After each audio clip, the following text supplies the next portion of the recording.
Olá, meu nome é Letícia. Eu vou apresentar o trabalho Obtenção de hidróxidos duplos lamelares para adsorção de contaminantes da agroindústria do café na 10ª Semana Internacional de Ciência, Tecnologia e Inovação da Universidade Francisco de Paula, Santander. O café é o segundo produto primário mais comercializado do mundo, sendo que o Brasil é o maior produtor exportador, o que leva a uma alta produção para atender a demanda nacional e internacional, e acarreta na geração de resíduos sólidos e líquidos em grande quantidade. O café pode ser processado por via seca ou via úmida, sendo que a produção por via úmida gera uma bebida de melhor qualidade, de maior qualidade e reduz os custos de secagem dos grãos. Porém, gera um grande volume de água residual, cerca de 40 a 45 litros de água por quilograma de grão processado. E essa água residual apresenta uma grande quantidade de compostos fenólicos, num valor superior a 388 miligramas por litro, sendo que a Agência de Proteção ao Meio Ambiente dos Estados Unidos, a União Europeia e a Organização Mundial da Saúde recomendam que a quantidade de água de compostos fenólicos em água residual seja inferior a 1 miligrama por litro. Sendo assim, há uma grande necessidade de tratamento desta água residual para sua posterior reutilização ou descarte. Dentre esses compostos fenólicos encontrados na água residual do processamento do café, destaca-se o ácido clorogênico, uma vez que ele compõe cerca de 40% da massa da polpa fresca do café. Um método promissor para a remoção de contaminantes de meio aquoso é a adsorção, onde um adsorvente é colocado em contato com a água e em sua superfície são adsorvidos os contaminantes. Um adsorvente muito promissor é o hidróxido duplo lamelar, que consiste em uma estrutura de lamelas de octaedros de hidróxidos, onde estão localizados em seus sítios octaédricos metais divalentes.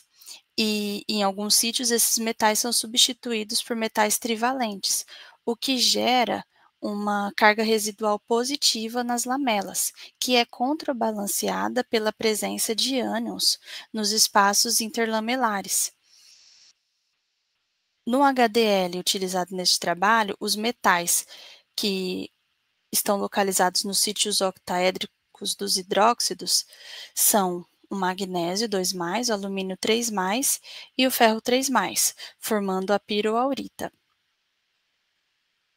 O objetivo desse trabalho é a obtenção de partículas nanoestruturadas de HDL de magnésio, ferro e alumínio, a piroaurita, para a adsorção de contaminantes da indústria do café. A metodologia utilizada foi a síntese do HDL de magnésio, ferro e alumínio, a sua caracterização por difração de raio-x, medida de área superficial pelo método BET, microscopia eletrônica de alta resolução e espectroscopia de energia dispersiva. Após a caracterização, as partículas foram empregadas em ensaios de adsorção e, após a adsorção, essas partículas foram novamente analisadas por difração de raio-x e a alíquota de solução residual foi analisada por espectroscopia no ultravioleta visível. A metodologia de síntese do HDL de magnésio, ferro e alumínio foi o gotejamento dos metais em uma solução de hidróxido de sódio, que permaneceu em agitação vigorosa durante 24 horas, e depois as partículas foram lavadas e liofilizadas, e o pó obtido foi tratado termicamente a 600 graus Celsius durante 3 horas. Então, essa partícula foi utilizada na concentração de 1 grama por litro em solução de contaminante de 20 miligramas por litro, sendo o contaminante o ácido clorogênico, e permaneceu em agitação mecânica durante 24 horas, sendo que as alíquotas depois foram analisadas por ultravioleta visível. Os resultados obtidos mostram, pelas imagens, é possível observar a estrutura em lamelas do hidróxido duplo lamelar, tanto para ele antes da calcinação e após a calcinação.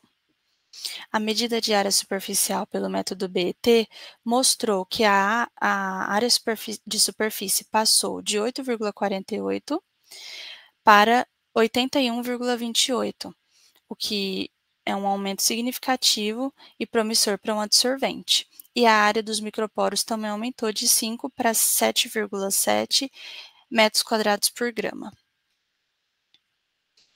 A análise de espectroscopia de energia dispersiva mostrou que os elementos esperados encontram-se na amostra,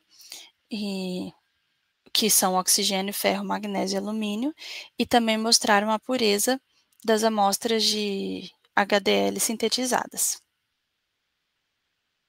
Foram feitos, então, ensaios de adsorção utilizando o ácido clorogênico, e observou-se que o ácido clorogênico apresenta uma estabilidade até o pH 8 por ultravioleta visível, mas a partir do pH 8, pH 9, 10, 11, 12, há uma variação no seu comportamento devido à formação de outros isômeros do ácido clorogênico. Esta mudança também foi observada na coloração da solução de ácido clorogênico. Conforme se aumentava o pH, a partir de 9, a solução apresentava uma coloração mais amarelada. Sendo assim, para os estudos de adsorção, uma vez que o hidróxido duplo lamelar utilizado apresenta caráter básico, foi necessário analisar o comportamento do ácido clorogênico no pH de trabalho, que foi pH 12, e obteve-se uma curva de calibração no perfil de absorção no ultravioleta visível do ácido clorogênico para pH 12.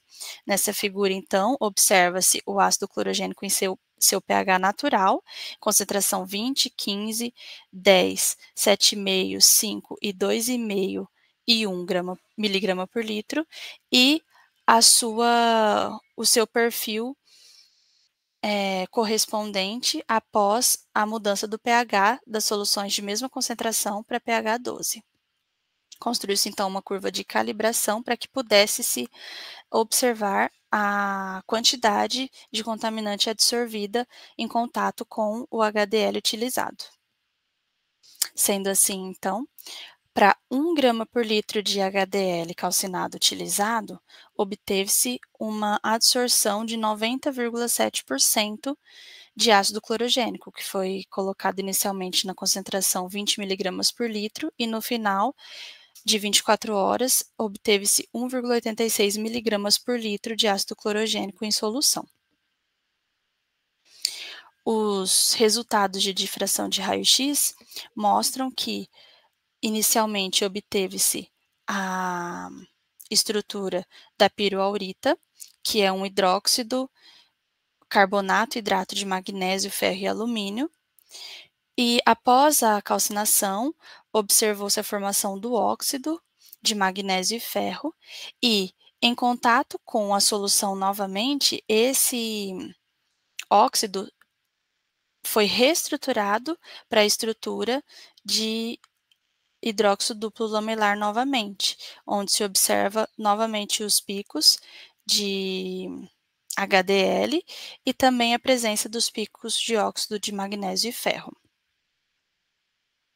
Concluindo, o material apresentou eficiência para a absorção de contaminantes da indústria do café, sendo, portanto, uma alternativa viável para o tratamento de águas residuais e também a promoção da reutilização da água, favorecendo a economia circular. Aqui as referências utilizadas para este trabalho.